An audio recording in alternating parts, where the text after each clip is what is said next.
L'événement d'aujourd'hui a visé à lancer le programme Zone agricole partagée, qui est un programme de formation et d'insertion de la jeunesse malienne dans le secteur agricole. Il a réuni aujourd'hui différents acteurs institutionnels, le gouvernement, toutes les institutions, le secteur privé, la société civile et puis surtout la jeunesse qui est venue de nombreuses régions pour assister à cette cérémonie de lancement. L'Union des ambassadeurs est un acteur non étatique émergent du développement économique et social porté par la jeunesse issue des diasporas, avec pour ambition de contribuer fortement au développement économique et social du Mali. Zone agricole partagée, comme tout ce qu'on fait, on les met en œuvre sous forme de mécanismes. Ce qui fait qu'ils ont un début et une fin pour la cohorte en question, mais le projet en soi a vraiment vocation à pouvoir être dupliqué pour avoir un très fort impact, que ce soit un outil au service du développement social et économique du Mali. Plus de 400 000 jeunes arrivent chaque année sur le marché du travail, souvent sans perspective suffisante, il en a été dit. L'initiative que nous inaugurons aujourd'hui entend inverser cette tendance. Je tiens ici à saluer le professionnalisme, l'engagement et la vision de cette union en transformant les bénéficiaires en entrepreneurs agricoles autonomes et créateurs d'emplois. Vous sémez les graines d'un avenir plus juste, plus prospère et plus durable. Le ministre de l'Agriculture a présidé cette cérémonie et a officialisé le lancement au nom du gouvernement. Et il est vraiment très proche, son département également, de nos activités pour nous accompagner sur les aspects techniques, administratifs. Voilà, tout le soutien institutionnel nous est mis à disposition. Le présent projet est à la fois ambitieux et profondément nécessaire pour le développement et l'épanouissement de notre secteur agricole qui vise à atteindre la sécurité alimentaire et nutritionnelle prônée par les plus hautes autorités de notre pays. Pour y parvenir, le projet Zone agricole partagée répond à deux défis majeurs auxquels notre pays est confronté. Il s'agit, 1. L'insertion économique de nos jeunes et 2.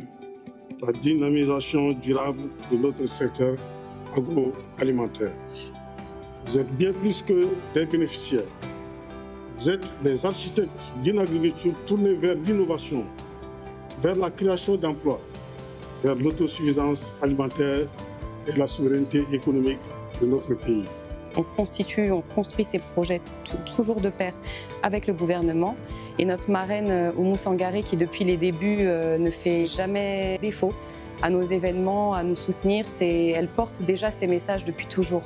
Donc en réalité, pour nous, c'était vraiment une évidence qu'elle puisse nous représenter et qu'elle puisse nous aider à nous adresser à la nation. Si je ne me trompe pas, je pense que j'ai toujours souhaité ce moment. Je l'ai chanté. Je peux vous rafraîchir la mémoire.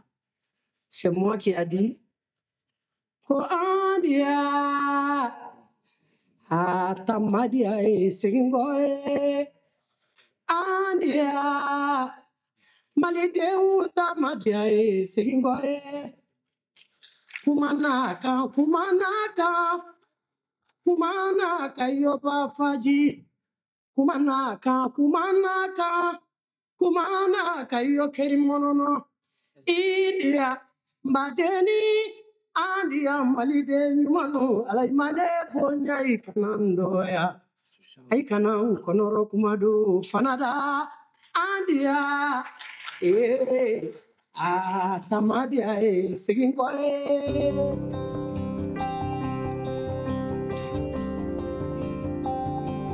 Aujourd'hui, nous sommes là dans le cadre du coup des auditions de la zone agricole partagée. Nous avons auditionné de très bons profils. Et ça montre à quel point, en tout cas, beaucoup de jeunes Maliens ont envie de s'en sortir, ont envie d'entreprendre et sont surtout beaucoup passionnés par l'agriculture. Parce que nous avons auditionné plusieurs jeunes, par exemple, qui sont déjà en activité, qui ont déjà des petits jardins et qui ont envie justement d'opportunités telles que la zone agricole partagée afin de pouvoir, d'une part, développer leurs compétences, mais également pouvoir entreprendre, créer de l'emploi et participer justement un peu à l'autosuffisance alimentaire au Mali. Là, aujourd'hui, on est dans le processus d'entretien. On a reçu des femmes. Il y a plusieurs qui nous ont demandé est-ce que ça pose problème que je sois une femme? Est-ce que je vais avoir des complications?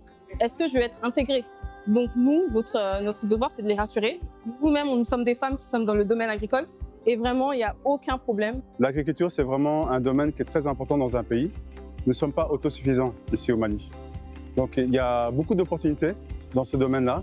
On peut créer beaucoup d'emplois, mais pour ça, il faut aussi qu'il y ait une formation qui soit vraiment en adéquation avec les besoins du marché. Donc nous sommes là pour essayer d'apporter ce côté, on va dire aussi, pratique de la formation. Étant une personne sourde, j'ai beaucoup de difficultés à accéder à un emploi. Et donc ça, c'est une opportunité pour moi que j'aimerais beaucoup saisir. Voilà, donc je pense que les personnes entendantes et les personnes sourdes doivent bénéficier des mêmes chances, des mêmes opportunités. Donc après cette formation, j'ai un projet. C'est de, comment on appelle, de m'installer à mon propre compte, et faire des démarches pour obtenir un titre foncier, avoir mon propre terrain et me performer encore dans le domaine de l'agriculture, si possible, former mes jeunes frères sourds dans le domaine de l'agriculture.